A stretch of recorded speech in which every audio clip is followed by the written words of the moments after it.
ക്രൈവൻ the ഹണ്ടറിന് എന്താണ് actually പറ്റിയെന്നുള്ളത് cinema OTT റിലീസായി കഴിഞ്ഞ് കണ്ടിട്ട് പറയാമെന്നുള്ള ആ ഒരു തോട്ടിലാണ് ഞാൻ ഇരുന്നത്. അപ്പം ഇന്നലെ ഒരു പ്രിൻ്റ് എനിക്ക് കിട്ടി. അപ്പം ഒരു HD പ്രിൻ്റ് വന്നിട്ടുണ്ട്. ഇപ്പം ഇങ്ങനെ എനിക്ക് തോന്നുന്നു ആമസോൺ പ്രൈമിലാണെന്ന് തോന്നുന്നു. ആ ഒരു ചില കൺട്രീസിൽ സാധനം റിലീസായിട്ടുണ്ട്. ഇന്ത്യയിൽ ജനുവരി 1 സിനിമ റിലീസ് ചെയ്തത്. ആരും കണ്ടിട്ടില്ല എന്നാണ് എനിക്ക് തോന്നുന്നത്. അപ്പം എന്താണ് ക്രൈവൻ ദ ഹണ്ടറിന് പറ്റിയത്? ആക്ച്വലി സോണിയുടെ ദ വേസ്റ്റ് സിനിമകളിലൊന്നാണ് ക്രൈവൻ ദ ഹണ്ടർ എന്ന് പറയുന്നത്. അതിപ്പം എന്തുകൊണ്ടാണെന്ന് ചോദിച്ചു കഴിഞ്ഞാൽ സിനിമയ്ക്ക് കഥ എന്ന് പറയുന്നൊരു സാധനമില്ല. ഒരു 2005 2010 ഇറങ്ങേണ്ട സിനിമ എടുത്തിട്ട് 2025 കൊണ്ടിറക്കി കഴിഞ്ഞാൽ എങ്ങനെയായിരിക്കും? ആ ഒരവസ്ഥയാണ്. നമ്മൾ ഇതേപോലുള്ള സ്റ്റോറികൾ കണ്ട് മടുത്തിട്ടുണ്ട് ഹോളിവുഡിൽ. ആ ഒരു സെയിം സാധനം അതേപോലെ ഒരു മാറ്റമില്ലാതെ ഒരു ക്യാരക്ടറിൻ്റെ ഒറിജിൻ സ്റ്റോറി ചെയ്യുന്ന സമയത്ത് പ്രത്യേകിച്ചൊന്നും ഇല്ല ഇതിനകത്ത് ഞങ്ങൾക്ക് കഥ പറഞ്ഞു തരാനായിട്ട്. നിങ്ങൾക്ക് ഇത് കാണുന്ന ഓഡിയൻസിന് കൊടുക്കാനായിട്ട് ഈ റൈറ്റേഴ്സിൻ്റെ കയ്യിൽ ക്രിയേറ്റേഴ്സിൻ്റെ കയ്യിൽ ഒന്നുമില്ല. പിന്നെ പറഞ്ഞ സ്ഥിതിക്ക് ഒരു സിനിമ ചെയ്തു വെച്ചേക്കാം എന്നുള്ള രീതിയിലാണ് ഈ ക്രൈവൻ ദ ഹണ്ടർ എടുത്ത് വെച്ചിട്ടുള്ളത്.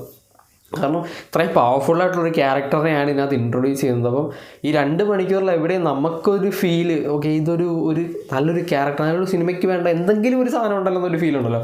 ഇതൊന്നുമില്ല. ചുമ്മാ കുറേ ആക്ഷൻ സീക്വൻസുകൾ കാണിക്കുന്നു, പിന്നെ ഒരു ക്യാരക്ടറിനെ ഇൻട്രൊഡ്യൂസ് ചെയ്യുന്നു, ക്യാരക്ടറിൻ്റെ കുറച്ച് പവറുകൾ കാണിക്കുന്നു, പിന്നെ അപ്പോഴത്തേക്ക് ക്ലൈമാക്സായി. പിന്നെ ക്ലൈമാക്സാണ് കാണിക്കുന്നത്. ക്ലൈമാക്സിൽ ഒരു ഭയങ്കര, അതായത് എപ്പോഴും നമ്മുടെ നായകനേക്കാൾ വലിയ പവറുള്ളൊരു വില്ലനെ ആയിരിക്കുമല്ലോ കാണിക്കുന്നത്. അങ്ങനെ വില്ലനെ കാണിക്കുന്നു, വില്ലനെ ഡിഫീറ്റ് ചെയ്യുന്നു. ആ പരിപാടികളൊക്കെ സ്ഥിരം ക്ലീശേ സാധനം തന്നെയാണ് ഈ ഒരു സിനിമയിൽ കാണിച്ചു വെച്ചിട്ടുള്ളത്.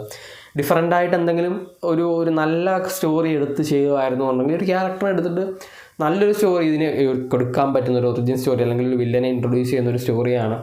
അപ്പം അവിടെ പ്രത്യേകിച്ച് സ്പൈഡർമാൻ യൂണിവേഴ്സിലെ ഒരു സാധനമാണ്. നമുക്ക് ഫ്യൂച്ചറിൽ എപ്പോഴെങ്കിലും ഇത് സ്പൈഡർമാൻ സിനിമകളിൽ ക്രൈവനെ ഇൻട്രൊഡ്യൂസ് ചെയ്യാനൊക്കെ പറ്റും. അപ്പം അത്രയും നല്ലൊരു ക്യാരക്ടറിനെ കൊണ്ടുവരുന്ന സമയത്ത് എവിടെയെങ്കിലുമൊക്കെ എന്തെങ്കിലുമൊക്കെ കൊണ്ടുവരായിരുന്നു, കുറച്ച് നല്ല കഥ കൊണ്ടുവരായിരുന്നു എന്നുള്ളത്. ഇത് എവിടെയില്ല. കണ്ടും അടുത്ത കഥ. അതായത് ഭയങ്കര ഗ്യാങ്സ്റ്ററായിട്ടുള്ള അച്ഛൻ, അതേപോലെ അച്ഛൻ മകനെ തൻ്റെ പാതയിലേക്ക് കൊണ്ടുവരാനായിട്ട് ശ്രമിക്കുന്നു.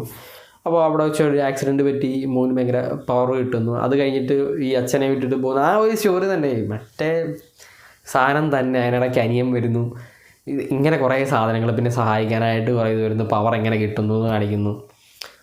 ഹണ്ടറും ഹണ്ടിങ്ങും പരിപാടികളൊക്കെയാണ്. ആരോൺ ടൈലർ സത്യം പറഞ്ഞാൽ പുള്ളിയുടെ കാര്യം ഭയങ്കര കഷ്ടമാണ് കേട്ടോ.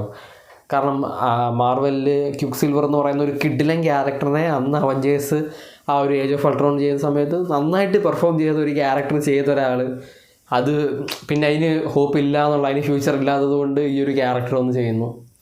ഈ സിനിമ കൊണ്ട് എനിക്ക് തോന്നുന്നില്ല ആരോൺ ടൈലറിന് ഫ്യൂച്ചറിൽ എന്തെങ്കിലും ബെനിഫിറ്റ് ഉണ്ടാകും എന്നുള്ളത്. ഈ ചീത്തപ്പേരുണ്ടായതല്ലാതെ വേറെ ഒന്നും ഉണ്ടെന്ന് എനിക്ക് തോന്നുന്നില്ല. പക്ഷേ പുള്ളിയുടെ മാക്സിമം എഫേർട്ട് ഇന്നിട്ട് തന്നെ ആ ഒരു ക്യാരക്ടറിനെ ചെയ്യാൻ ശ്രമിച്ചിട്ടുണ്ടെന്നുള്ളതാണ്.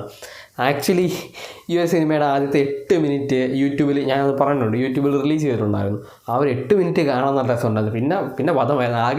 ആകെ കൊള്ളാവുന്ന ഒരു 8 മിനിറ്റ് ആയിരുന്നു. ആ 8 മിനിറ്റ് യൂട്യൂബിൽ റിലീസും ചെയ്തു. എന്തായാലും സോണി സ്പൈഡർമാൻ യൂണിവേഴ്സിലെ സിനിമകൾ നിർത്താൻ തീരുമാനിച്ചത്, അവരെടുത്ത തീരുമാനമുണ്ടല്ലോ, വളരെ നന്നായിട്ടുണ്ടെന്നാണ് എനിക്ക് പറയാനുള്ളത്. കാരണം ഇങ്ങനെ വെറുപ്പിക്കാനായിട്ട് സിനിമ എടുക്കാതിരിക്കുന്നതല്ല നല്ലത്. അപ്പോൾ എന്തായാലും പറയേണ്ട കാര്യമില്ല. ക്രൈവൻ ദ ഹണ്ടർ നിങ്ങൾ പോയി കണ്ടു നോക്കിയിട്ട് നിങ്ങൾക്ക് പ്രത്യേകിച്ചൊന്നും പറയാൻ കാണില്ല. ഞാൻ പറഞ്ഞതിൽ കൂടുതലൊന്നും നിങ്ങൾക്ക് പറയാനുണ്ടെന്ന് എനിക്ക് തോന്നുന്നില്ല. കാരണം ദ വേസ്റ്റായിട്ടുള്ളൊരു എക്സ്പീരിയൻസ് ആണ് ഈ ഒരു സിനിമയിൽ നിന്ന് കിട്ടിയത്. എനിക്ക് പ്രത്യേകിച്ച് ഒന്നും ഫീൽ ചെയ്തില്ല ഇത് കണ്ട സമയത്ത്. പണ്ട് ഏതോ ഒരു സാധാ സിനിമ ജസ്റ്റ് ഒന്ന് കണ്ടുവിട്ടു എന്നുള്ള രീതിയിൽ കണ്ടെടുത്തതാണ് എനിക്ക് തോന്നിയത്. എന്തായാലും നിങ്ങൾ കണ്ടിട്ട് നിങ്ങളുടെ ഒപ്പീനിയൻസ് പറയാം. പിന്നെ വീഡിയോ ഇഷ്ടപ്പെട്ടാൽ ലൈക്ക് ചെയ്യുക, ഷെയർ ചെയ്യുക, സബ്സ്ക്രൈബ് ചെയ്യുക. നമുക്ക് നെക്സ്റ്റ് വീഡിയോ കാണാം. Bye guys.